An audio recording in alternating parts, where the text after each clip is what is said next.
जो कैंपेन हम हमारी महिलाओं को और जोड़ने के लिए, लड़कियों को और जोड़ने के लिए कर रहे हैं यूथ कांग्रेस से, उसकी सीरीज में आज हमारा नेक्स्ट एपिसोड है, जिसमें मेरी खुद की अपनी इंस्पिरेशन हरियाणा से आई हुई एक ऐसी महिला जो सिर्फ वहाँ की महिलाओं के लिए, लड़कियों के लिए नहीं, पर हर हरियाणवी के लिए एक इंस्पिरेशन है।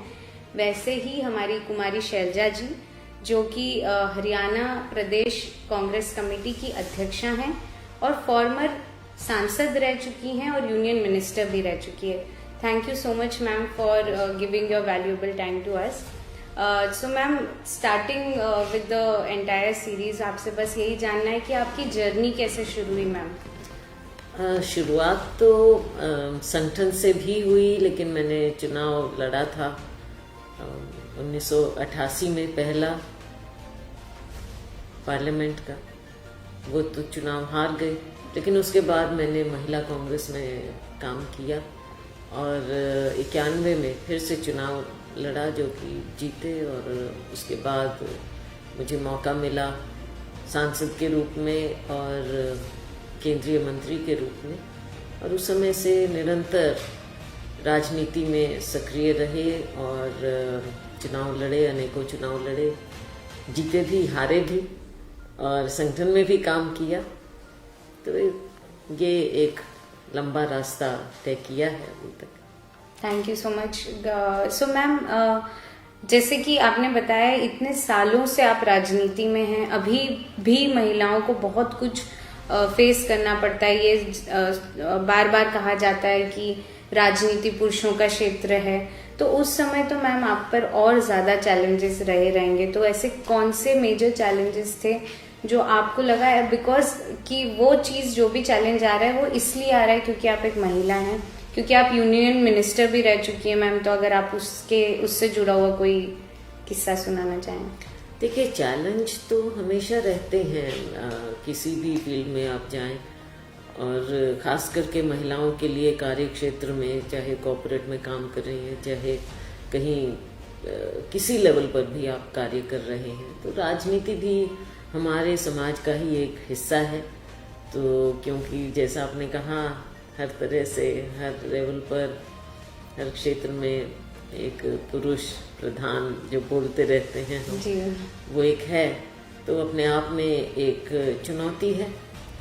पर उसके बावजूद मैं समझती हूँ कि अगर कार्य हम पूरी निष्ठा से करें, मेहनत से करें, तो कोई ना कोई आपकी मदद करने को भी आ जाता है। और ये अगर हम मन में ठान लें कि हमको काम भी करना है और साथ में मिलकर चलना है, तो एक दूसरे की मदद भी हम कर सकते हैं। क्योंकि कभी कभी कोई मौके ऐसे आते हैं जब मदद की आपको भी ज़रूरत पड़ती है और आप भी उस पोजीशन में हैं कि आप किसी की मदद कर सकते हैं।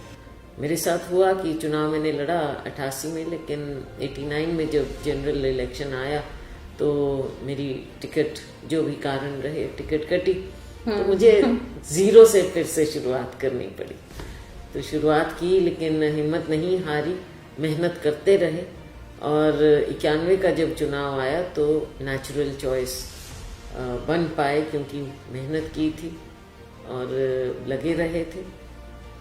तो ये एक रहता है कि मेहनत और निष्ठा से मेहनत करना ये बहुत ज़रूरी है। सीजनल मेहनत का कोई मतलब नहीं है। Exactly ma'am, that's very true.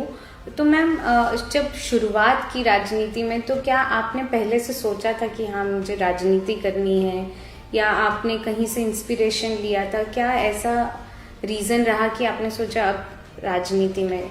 देखिए, ऐसा है, जब हम छोटे थे तो सभी लड़कियों के लिए केवल एक इंस्पिरेशन थी, और वो थी इंदिरा जी। सब देखते थे कि इंदिरा जी हैं, और मतलब एक उनका ऐसा परसोना था कि सबको लगता था। बल्कि मैं छोटी सी थी तो जो हमारे कुक थे, जिनको मैं बहुत प्यार करती थी, तो मैं उन्हीं की पीठ पर लटकी रहती थी हमेशा। तो वो हमेशा, मैं बहुत छोटी तभी, इसको तो हमने इंदिरा गांधी बनाना, इसको हमने इंदिरा गांधी बनाना, क्योंकि उस समय सबके लिए वो था। लेकिन उनके अलावा क्योंकि घर में मेरे फादर, वो भी राजनीति में थे, मिनिस्टर थे, एमपी थे, पहले एमएलए, मंत्री, जॉइंट पंजाब में भी रहे, तो ऑब्वियसली ही was also my major inspiration at home. और जब वो नहीं रहे तो मुझे मौका मिला, चुनाव लड़ने का मौका मिला, इन द सेंस कि मुझे कहा गया पार्टी की ओर से, राजीव जी की ओर से, कि तुम्हें चुनाव लड़ना है। तो चुनाव लड़े, लेकिन उसके बाद उतार चढ़ाव बहुत आए, ठोकर भी खाई राजनीति में सबकी तरह। तो ये सब चलता है, सब चलता है। और कार्य में अगर फोकस रहे, हमारा फोकस रहना बहुत ज़रूरी है। एग्जैक्टली कि अपने सामने हम ये रखें कि हमने ये कार्य करना है, तो उसमें फिर आप पीछे नहीं हट सकते, हटना नहीं चाहिए। तो ये चाहे महिला हो चाहे पुरुष हो, यूथ कांग्रेस में आप हैं, लड़के हैं, लड़कियां हैं, तो कई बार मैं देखती हूँ कि आप जैसे लोग बीच में समझ में नहीं आता कि किधर जाएं, क्या करें। तो फोकस रखिए और गोल रखिए और कार्य करिए। मेहनत, काम जो मेहनत करता है उसकी सबको ज़रूरत होती है। बिल्कुल सही मैम।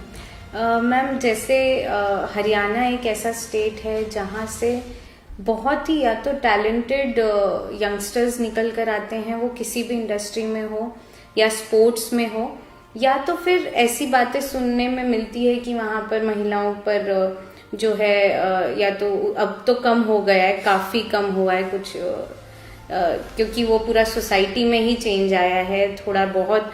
अभी महिलाओं के लिए और जेंडर सेंसिटाइजेशन थोड़ा बहुत आ गया है। तो मैम ऐसी क्या आपको कारण लगते हैं? अभी हम देखें तो पूरे भारत में 50% महिलाएं हैं, हमारे देश में ऑलमोस्ट 48% महिलाएं हैं, लेकिन महिलाओं का नेतृत्व और जो उनका रिप्रेजेंटेशन है वो पॉलिटिक्स में बहुत कम है। हमारे एमपीज भी हम देखेंगे तो the percentage of women MPs are very less. तो ऐसा क्या कारण आपको लगता है, हरियाणा सेंट्रिक भी और पूरा देश के नज़रिए से भी देखा जाए, कि क्यों महिलाओं का नेतृत्व इतना कम हो रहा है वहाँ से? ये तो जैसे मैंने कहा हमारे समाज का ही एक हिस्सा है, लेकिन उसके अलावा राजनीति में जैसे देखा जाता है कि राजनीति का जो स्ट्रगल है, संघर्ष है, वो एक अलग किस्म का हो जाता है। तो उसमें लड़कियों के लिए, महिलाओं के लिए आसान नहीं होता। और उसके बावजूद मैं तो कहती हूँ कि जो लेडीज़, जो लड़कियाँ सामने आती हैं, वो बड़े अपने दम पर आती हैं और मेहनत करती हैं, और वो किसी से कम नहीं है। They have proved themselves. तो इसके अलावा मैं समझती हूँ कि एक और का बात है जिस पर हमें गौर करना चाहिए, कि इतनी लड़कियां हैं, महिलाएं हैं जो आने की क्षमता है उनमें, लेकिन मौका नहीं मिल पाता। तो तभी हम पहले से बात करते हैं कि महिलाओं के आरक्षण की जरूरत है। बिल्कुल। और वो भी अभी आपने कहा 50% के करीब हमारी जनसंख्या है, हाँ। आबादी है, लेकिन हम मांग रहे हैं केवल 33। Exactly. आप ये देख लीजिए कि अभी हम मांगने के लिए भी केवल 33 मांग रहे हैं। बिल्कुल सही। और वहां तक भी नहीं पहुंचे हैं। ये सरकार नहीं मान रही है। हमारे समय में, कांग्रेस के समय में हम लेकर आए थे, पारित भी किया था। ये सरकार तो बिल्कुल पीछे हट रही है। कोई इनकी सोनिया जी ने लेटर भी लिखा है इन्हें, सोनिया जी ने बार सोनिया जी ने इसे उठाया, लेकिन ये सरकार मानती नहीं है। लेकिन आप सब मानेंगे कि जहाँ डिबेट होता है आरक्षण और उसके खिलाफ, ये जरूरी है, ये भी हैंड होल्डिंग का एक हिस्सा है कि आरक्षण आए महिलाओं के लिए, और महिलाएं इस प्लानिंग प्रोसेस में आगे आए, ताकि हमारे समाज को भी उससे फायदा हो और देश को तो फायदा होना ही होना है। ये जरूरी है आज के दिन कि आरक्षण महिलाओं के लिए होना चाहिए। जैसे पंचायती राज में जब लेकर आए तो राजीव जी को तो बहुत बातों के लिए क्रिटिसाइज किया गया था। बिल्कुल, ये भी एक बात थी, लेकिन राजीव जी की कमिटमेंट थी, कांग्रेस ने जिसे पूरा किया, और आज महिलाएं हैं 50% तक हैं। बिल्कुल। तो जहां मौका मिलता है, आप देखते हैं कि कितनी लड़कियां, नई लड़कियां लेवल, चाहे शहरों में हैं चाहे गांव में हैं, उनको मौका मिलता है तो आती हैं, और ऊपर उनमें पूरी क्षमता है और पोटेंशियल है बड़ी लीडर बनने। बिल्कुल। मेजरली मैम, हमने जितने भी लोगों से बात की है अभी तक, वो यही कहते हैं कि राजीव गांधी जी ने जो मुहिम शुरू की थी कई साल पहले, वो टाइम पर वो ऑफ कोर्स क्रिटिसाइज हुए थे, बट उनका जो भी विचारधारा रही थी वो बहुत ही प्रोग्रेसिव थी। आज भी जो लोग चीज नहीं समझ पा रहे हैं वो उन्होंने तभी सोचा था और वो आरक्षण लाया था, युवाओं के लिए 18 साल की उम्र में वोटिंग राइट्स लाई थी। तो ये बहुत सारी मुहिम ऐसी हैं जो कांग्रेस पार्टी के वजह से शुरू हुई है और अभी समझ में आ रहा है कि वो कितनी प्रोग्रेसिव थॉट था। तो मुझे यही लगता है कि ये भी लोगों को देखना बहुत जरूरी है कि मुद्दे तो हमेशा रहेंगे, लेकिन कौन सी पार्टी किस तरफ थी उस मुद्दे को लेकर वो भी बहुत जरूरी है।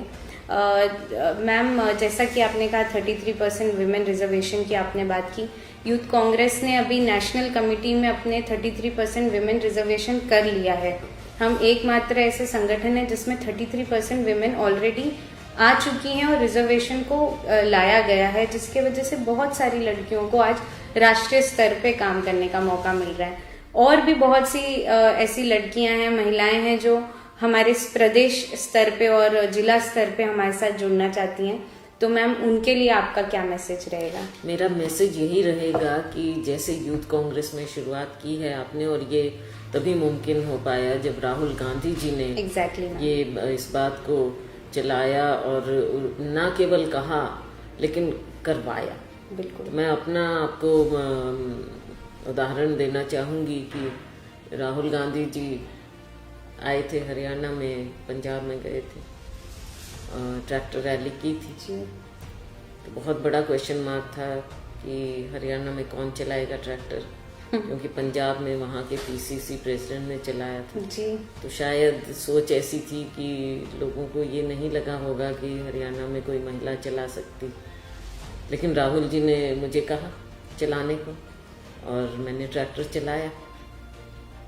कहने का मतलब ये है कि राहुल गांधी जी की सोच ये है कि जहां भी हो सके महिलाओं को, और आपने देखा एक बार नहीं बार बार उन्होंने he speaks of women empowerment, of course, every time youth congress is showing the way।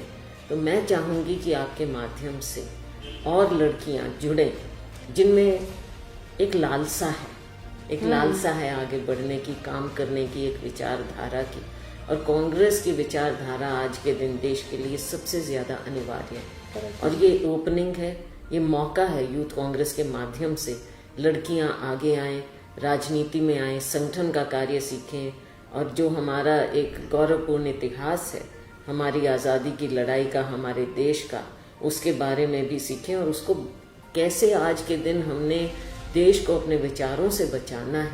जो हमारे देश की इतनी संस्कृति है, उस संस्कृति को जो आज बिगाड़ा जा रहा है उससे बचाकर अपने देश की धरोहर संस्कृति को जो आगे बढ़ाएंगे वो आप जैसे यूथ हैं, और उसमें महिलाओं का, लड़कियों का एक विशेष योगदान हो सकता है।